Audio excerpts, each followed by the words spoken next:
Estimados estudiantes de Química Agrícola, en la presente presentación vamos a revisar los cálculos asociados al manejo de sales insolubles, particularmente el uso de la constante llamada KPS. Las sales insolubles se caracterizan por tener una limitada solubilidad en una disolución y se representan generalmente como un sólido, vamos a llamarlo MX, que en cantidades muy limitadas se disocia para producir iones en disolución que están en contacto o que están en equilibrio con un sólido insoluble. Si lo fuéramos a ver como un grafiquito, aquí tendríamos una disolución, acá tendríamos el sólido insoluble, acá tendríamos iones X menos y M más. Estos iones están en equilibrio con este sólido que está insoluble.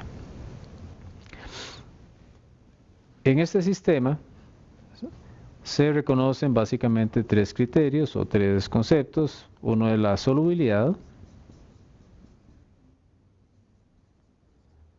la solubilidad molar y la KPS. La diferencia entre solubilidad y solubilidad molar básicamente se reduce al tipo de unidades con las cuales son reportadas. Por ejemplo, la solubilidad molar es expresada en gramos por litros de disolución.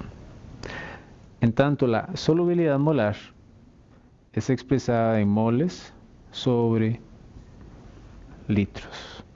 Conceptualmente son lo mismo, se asocia a la cantidad de sólido que se necesita para preparar una disolución saturada, es decir, una que tenga iones en disolución en equilibrio con un sólido insoluble. Finalmente, la KPS es un producto de las solubilidades molares de los iones que están participando en este equilibrio. Y lo podríamos expresar de la siguiente forma: M que multiplica a X, donde estos paréntesis cuadrados se refieren a la concentración molar de esos iones en disolución. Hagamos un par de ejemplos de esto. Tenemos el sólido, carbonato de manganeso. El carbonato de manganeso requiere de 4.83,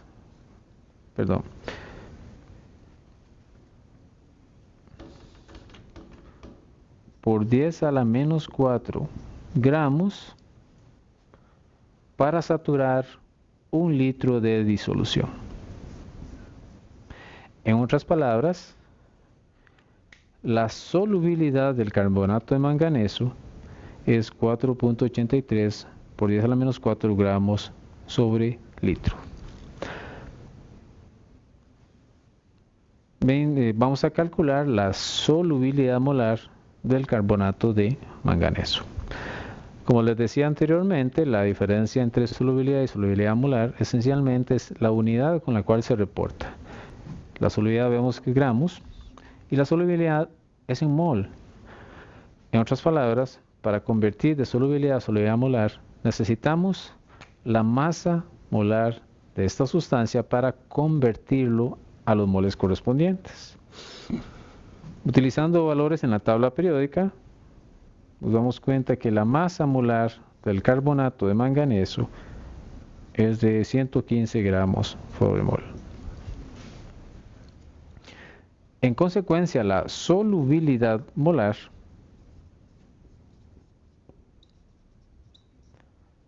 La vamos a calcular simplemente dividiendo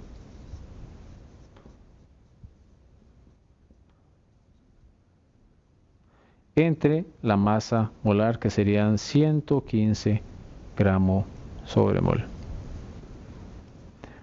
Aquí se me van a ir estas unidades y vamos a obtener un resultado de aproximadamente 4.2 por 10 a la menos 6 moles sobre litro. Entonces, a partir del valor de la solubilidad, utilizando la masa molar, hemos encontrado el valor de la solubilidad molar.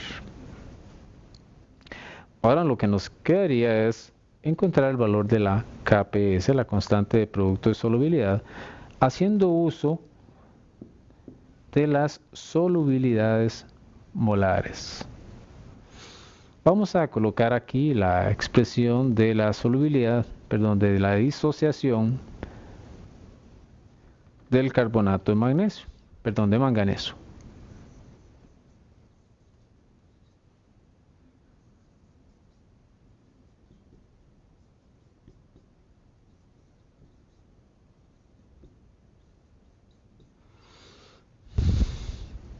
Vamos a borrar acá para tener espacio de trabajo.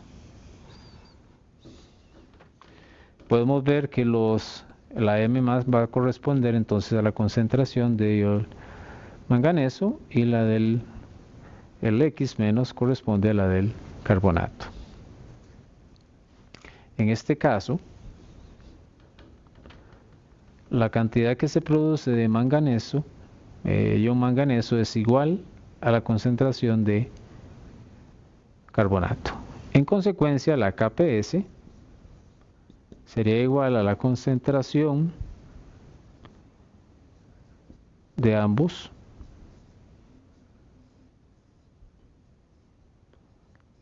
multiplicándose entre sí.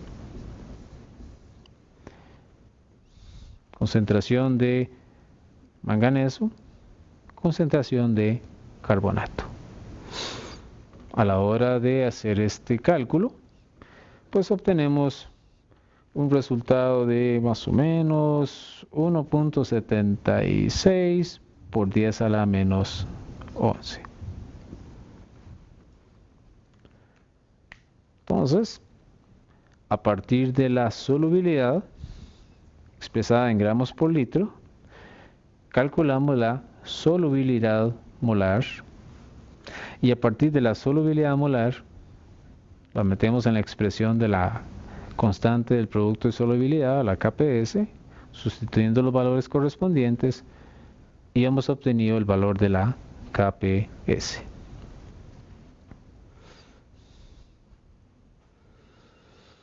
¿Qué pasa si más bien nos dan los valores de la KPS y nos pide encontrar los valores de solubilidad molar y de solubilidad? Pues hagamos un ejemplo también bastante simple. Vamos a borrar acá para tener superficie para trabajar. Y usamos un ejemplo sencillo. Vamos a utilizar el cloruro de plata, el cual se me disocia en iones plata y iones cloruro. El cloruro de plata tiene reportada un valor de KPS de 1.60 por 10 a la menos 10.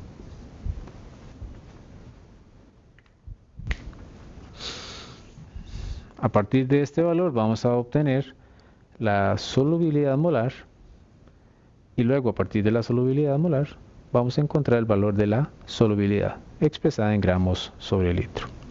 Ok, vemos que el sólido produce una cantidad igual de iones plata y de iones cloruro. En consecuencia, la KPS sería, bueno, ya colocando la expresión como estas cantidades son iguales y las vamos a sustituir por X porque no sabemos cuánto es, la KPS sería entonces X por X. Vamos a sustituir valores, 1.60 por 10 a la menos 10 sería igual entonces a X al cuadrado. Entonces el valor de X sería igual a la raíz cuadrada de 1.6 por 10 a la menos 12. Perdón, al 10 a la menos 10, perdón. Entonces, la solubilidad molar obtenida es de aproximadamente por 10 a la menos 5 mol por litro.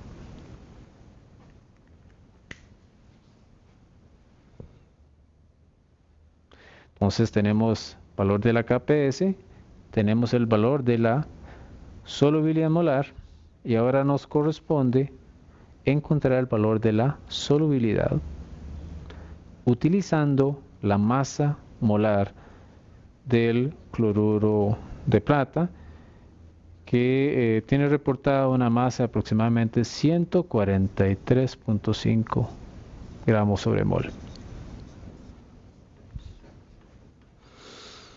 Entonces nos corresponde encontrar la solubilidad, voy a ponerle una S, 1.265 por 10 a la menos 5 mol por litro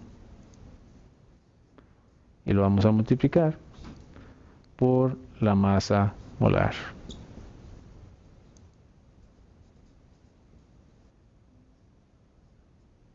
Eliminamos moles y estamos obteniendo un valor de 1.82 por 10 a la menos 5 gramos. Perdón, un error de digitación, 10 a la menos 3 gramo sobre litro. Bueno, asociado con el concepto de la solubilidad KPS, existe también el concepto del cociente de reacción, que en el libro básicamente la expresión 2.18.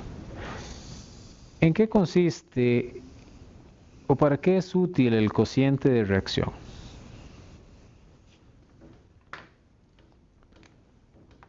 El cociente de reacción tiene una expresión muy similar a la de la KPS, con la diferencia de que las concentraciones que aparecen en la expresión no son concentraciones de equilibrio. ¿Y para qué pueden servir? Bueno, en el caso particular química agrícola, y simplemente recordando un ejemplo muy particular, cuando se hace fertilización por goteo, que requiere disolver una serie de sales dentro de una tanqueta o un tanque, lo ideal es que las sales que se vayan a mezclar ahí sean lo suficientemente solubles para que no provoquen bloqueos en el sistema de riego. Una forma de hacerlo cualitativamente es tratar de identificar a través del cociente de reacción si existe la posibilidad de que haya una precipitación que vaya a taquear las boquillas. Pongo un ejemplo.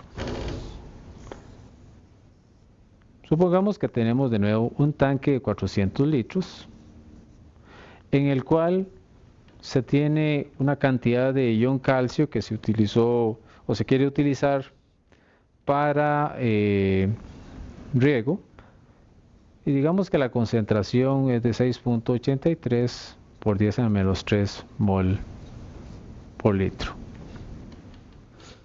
de ion calcio. Voy a ponerlo por aquí.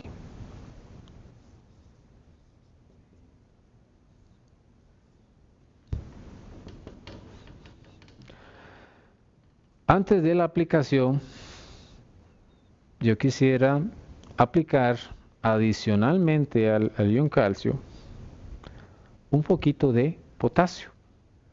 Y la fuente que tengo de potasio es el sulfato de potasio. Y digamos que por nutrición yo necesito agregarle 1000 gramos de sulfato de potasio a esta mezcla que tengo acá para aplicar, además de calcio, aplicarle potasio a las plantitas. Y yo quiero ver si al adicionar sulfato de potasio a esta mezcla se me podría formar un precipitado, ya sea en el tanque o a la hora de aplicarlo por goteo. Ok,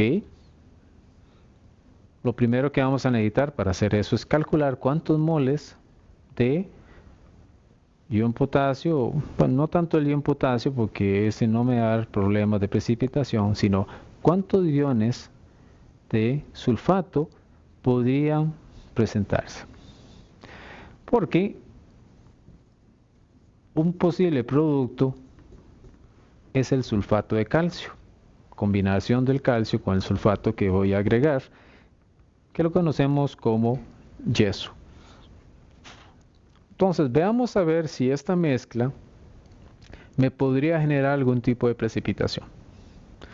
Lo primero que vamos a determinar es cuántos moles de sulfato de potasio estamos adicionando. Para ello necesitamos la masa molar, en este caso la masa molar es de 174 gramos sobre mol.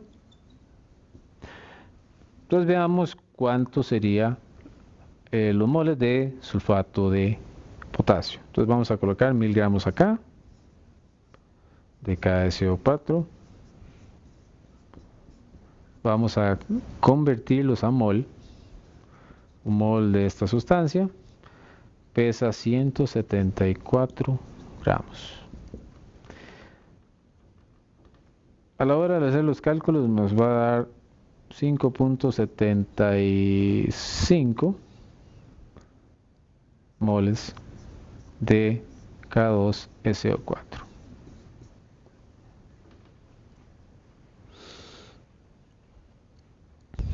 ¿Ok?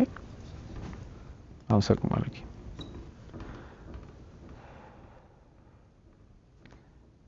Voy a hacer una disociación de acá del sulfato de potasio. Al colocarlo en agua, va a producir 2 iones potasio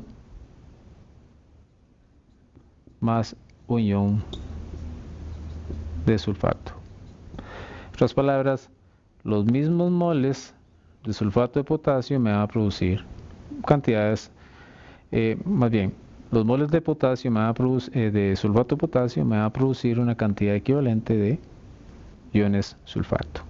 En otras palabras, esta cantidad de sulfato de potasio me va a producir 5.75 moles de iones sulfato, que es en realidad el que me interesa para efectos de determinar si existe o no precipitación. ¿Ok? Para determinar ello necesitamos las concentraciones molares. Ya tenemos la del calcio, pero nos hace falta la del sulfato. Entonces calculemos la concentración molar del sulfato. Tenemos acá los moles de los moles de sulfato,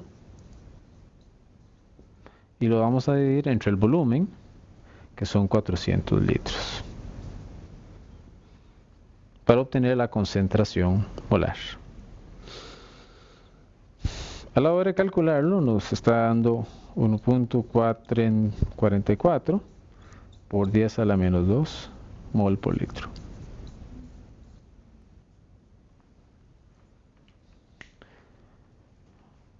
¿Okay? Voy a quitar esto de acá para trabajar acá en esta área.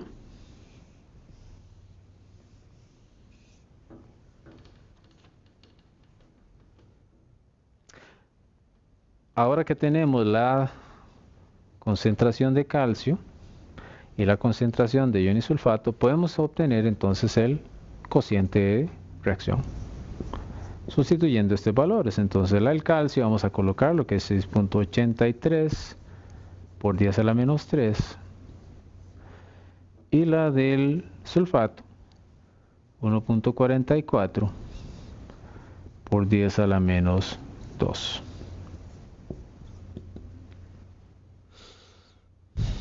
Okay. A la hora de hacer este cálculo, estoy obteniendo un valor de 9.84 por 10 a la menos 5. Ok. El valor reportado de KPS para el sulfato de calcio es de 2.0 por 10 a la menos 4. Entonces, aquí lo que hacemos es comparar este dato del cociente de reacción con el valor reportado de la KPS. El criterio general dice que si el cociente de reacción es mayor a la KPS, vamos a tener una precipitación. Vamos a reportarlo así. Cualquier otra condición no va a generar un precipitado. Entonces, comparando, vemos que este número es más pequeño que este número. Y como es el valor del cociente de reacción más pequeño que la KPS, entonces no voy a tener precipitación en ese tanque. Y entonces no hay peligro de que a la hora de aplicarlo haya taqueo de las boquillas, y que eso conlleva pérdidas tanto en nutrientes como económicas y de tiempo. Con esto concluimos esta parte del capítulo. Muchas gracias.